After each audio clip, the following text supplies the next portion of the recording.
Ang heavy! Kakagising lang natin, tol. Hindi ko alam kung anong trip natin ngayon. Wala lang. Video lang din. Diba? Siguro linisan muna natin tong kwarto. Ang kwarto namin, no? Electric ko na din pala higaan. Then, sige, babacuum na lang muna tayo. Tayo na nga. Nakuha ko na yung vacuum. Babacuum na natin to.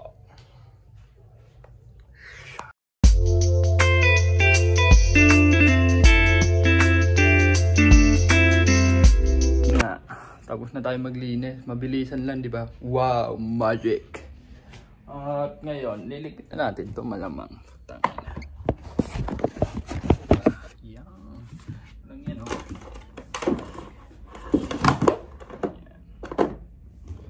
Yan.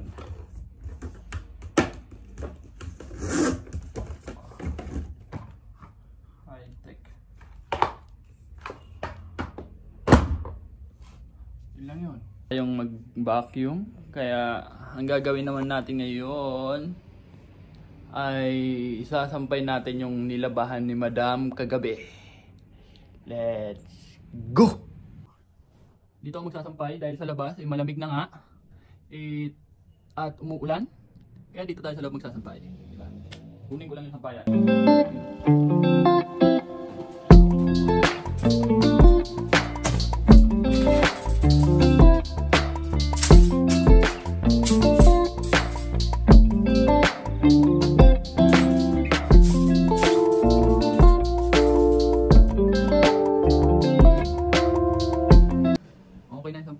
Kukunin na natin yung labahan na nilabahan ni Madam kagabi.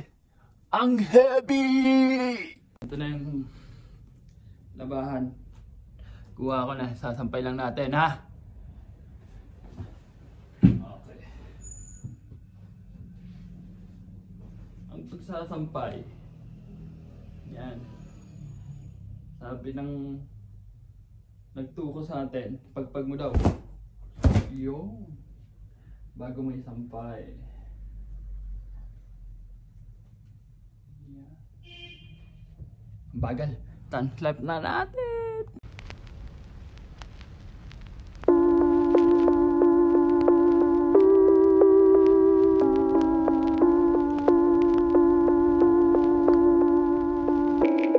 At ayun na nga.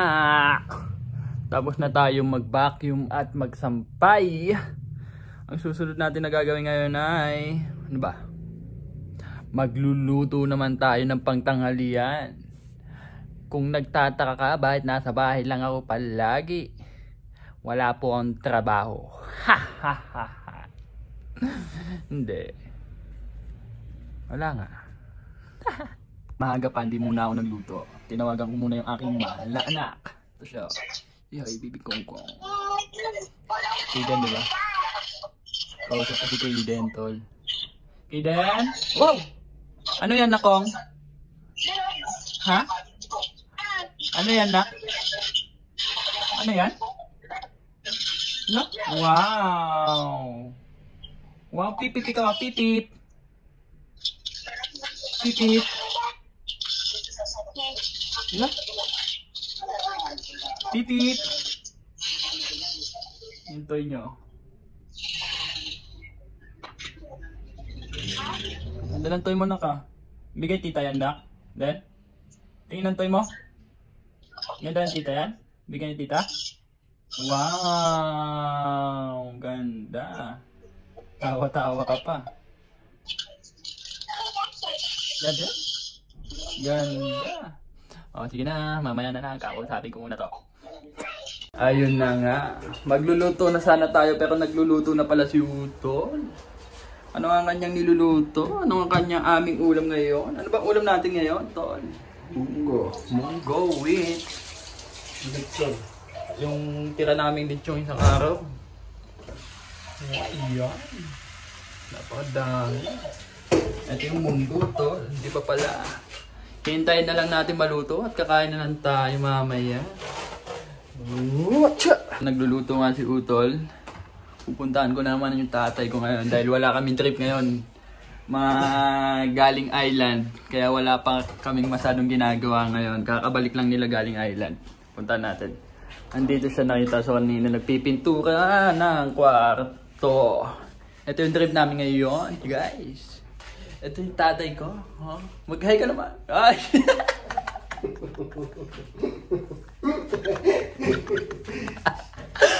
Ganyan talaga. Buhay. Diba? Ito yung trip namin ngayon, tol. Pipintura lang naman siya. Ang tawag niya, masilya muna bago pintura pala. Wala kaming trip, di ba? At mamaya-maya ikakain na kami. Yun lang naman. Babalikan natin si Papa dahil wala tayong trip. Kakausapin natin siya. Dahil sabi niya kasi, kapag kasama daw sa video, madami daw viewers, tol. Totoo kaya yun? Tignan natin. Ngiti ka ng ngiti. Inyati, may bagam kanyada. Hello, ito ang buhay ng mahirap. Wala akong masabi sa inyo. Pero totoo kaya na kapag nakasama ka sa video ko dadami yung viewers ko. Mga ilan yung maiaambag mo, Pang? 350. 350. Maybe baka magba-vlog na din siya. Abangan nyo guys. Soon. At ayun na nga. Andito na. Luto na yung niluto ni Utol. Yan. Kakain muna tayo. Titikman natin kung anong lasa. Diba? Hoy! Ingay mo! Ingay yung nasa tayo. Ayan, kumakain kami. Ang ulam namin ay munggo. Luto ni Utol, pare.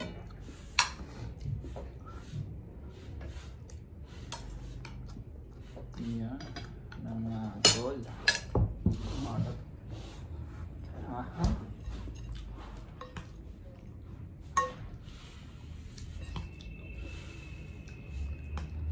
Nagimas. Ang dami ang mag-uya, tol. Palaya. Tikman natin kung ang lasa, di ba?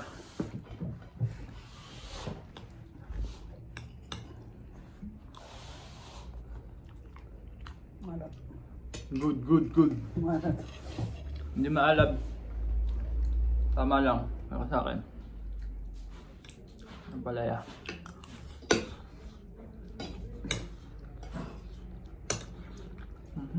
Dami palaya. Wait na. Bait. Hindi na niluto eh.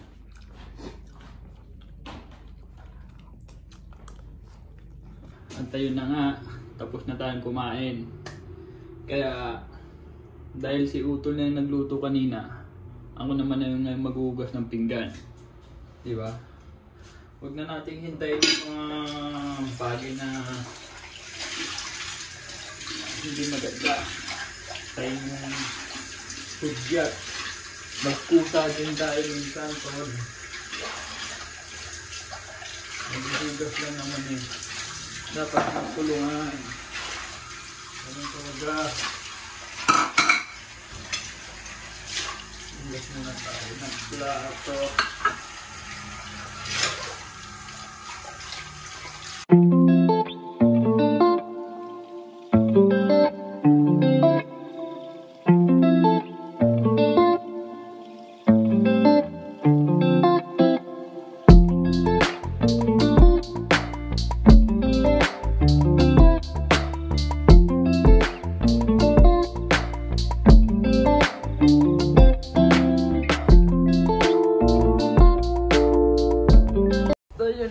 Tapos na tayo maghugas mga utol. Ang heavy, no?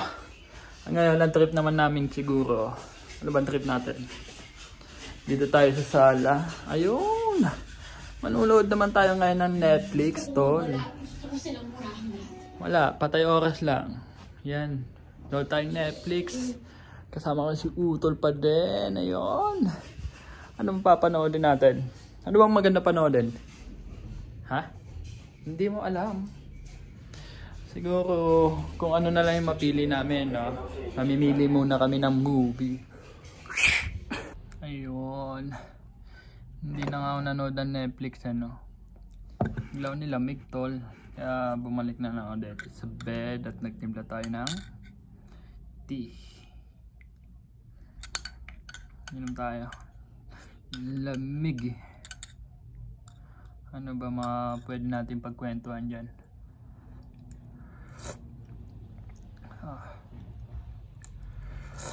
Kapi-kapi muna tayo. Pagamida din naman.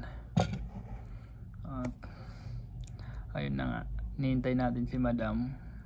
Ngayon, pauwi na yon. Lapit na. At ano pa ba? Wala na maisip. Mamaya na lang ulit. May naisip na akong pag-uusapan. Ito yon. Ano ang mga bagay na magandang nangyari sa buhay natin? Ganda ng tanong, di ba? Sa akin, tingin ko ang unang bagay na pinakamagandang nangyari sa akin, lumaki akong mabuting tao.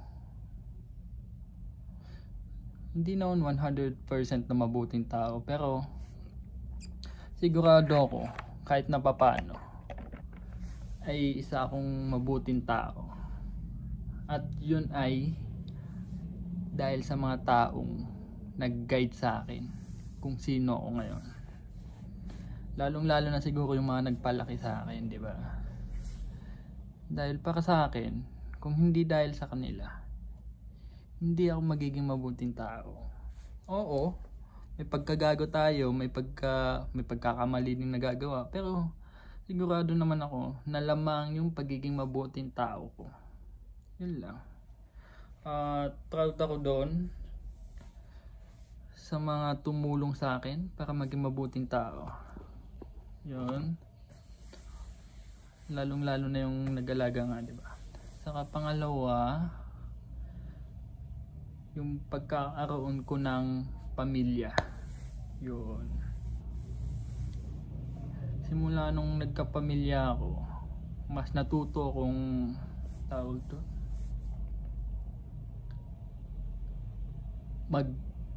magka-goal sa buhay. May goal naman na ako noon, pero nung nagkapamilya na tayo, nabago yung goal natin. Mas ano ba, yung pang ano na talaga, yung gaya ng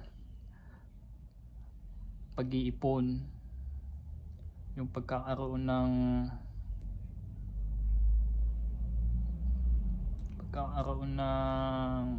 sariling bahay, savings. Yung nasa utak mo is para sa pamilya mo na para sa future ng family mong binuo. Yun. Hindi pa man na aabot yung mga goal o plano, pero I wish naman dadating yung time one day na maaabot ko din yon. Kayang-kaya yan, mga tol. Strong tayo. Saka wala namang masama, di ba? Kung di natin maabot, at least ginawa natin yung kaya natin. Sinubukan natin abutin yung mga plano at goal natin sa buhay. O, di ba? Kung ano man yung nilaan sa atin, para nilaan sa atin ng ni God, i-accept natin. Ano pa ba?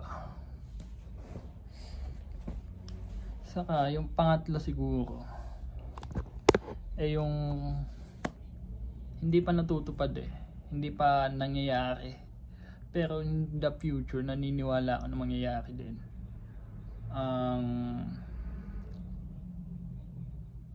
Pagiging successful sa buhay, yung tipong lahat ng, kahit hindi naman lahat ng goal mo, some of your goal is nagawa mo, di ba? Gaya ng may sarili ka ng bahay, stable na yung pamilya mo, yung mga plano mong negosyo or hanap buhay, at may sapat na savings ka na, Ayun yung para sa akin na success.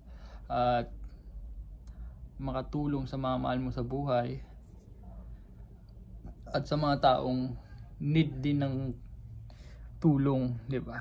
Yun na lang gustong buhay in future. Yung chill ka na lang, pero siguro naman mangyayari yun. Basta magsikap lang tayo, di ba? At yun lang muna.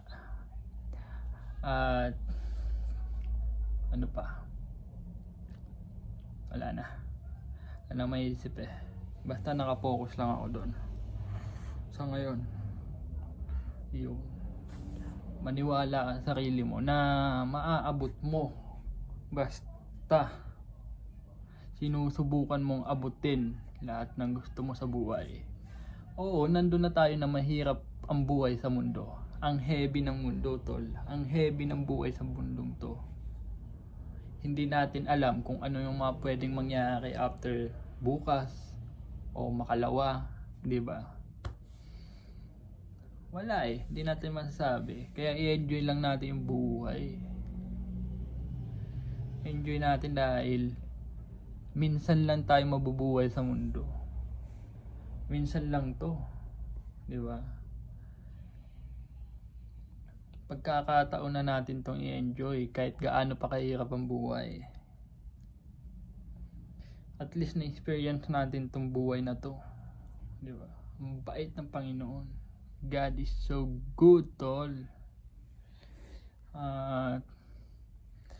Yun na lang muna ang kwento natin. At ayun na nga, nandito na si Madam. Ayan na siya, nakaligo na din. Ano pa bang gagawin natin? Isang araw na naman nang lumipas. Ang heavy, tol. Tatawa-tawa pa yun doon, tol. Diba? Nakagawa na naman tayo ng isang video walang kakwenta-kwenta. Ay, aray ko to. Oh, sige na. Hanggang sa muli mga kaibigan.